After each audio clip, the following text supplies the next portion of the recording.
Si le nom de l'association prête à sourire, Nos Porches Arannes, les habitants d'Aussan étudient très sérieusement l'implantation d'une porcherie aux abords du village. Un projet contesté d'abord pour ses nuisances. La porcherie, les anciens nous le disent, qui était bien plus petite, installée précédemment, dégageait déjà beaucoup d'odeur. Donc celle-ci, qui est bien plus grande, aura un impact sur la vie des commerçants, sur la vie des villageois. On ne pourra plus prendre un petit déjeuner sur une terrasse. Aux craintes très concrètes de pollution de l'air ou de l'eau par l'épandage des lisiers, s'ajoute une véritable remise en cause d'un modèle agricole.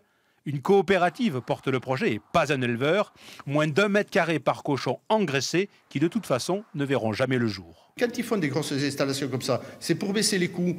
Quand ils baissent les coûts, eh bien les autres, les éleveurs, ils ne sont pas en rentabilité. Donc eux-mêmes, ils tuent les petits éleveurs en mettant au point des grosses structures et toujours des plus grosses structures.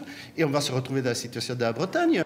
Aux côtés des habitants, l'écrivain Christian Laborde dénonce aussi ce projet. Il fait de la cause animale son nouveau cheval de bataille, parle d'une usine à viande pour décrire la future porcherie. On va massacrer le paysage du sud-ouest dans l'intérêt de qui?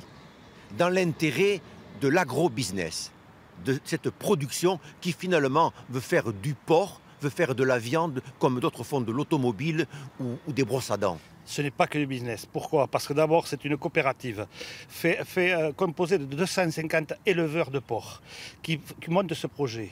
Ces porcs sont nés dans la région. Toute l'alimentation vient du département aux alentours des Hautes-Pyrénées en particulier. Le nombre de porcs élevés, juste sous la barre des 2000, nécessite un simple enregistrement pour ce type d'élevage, pas une autorisation. Mais face à l'hostilité provoquée, la préfecture a prolongé l'étude du dossier jusqu'à fin mars.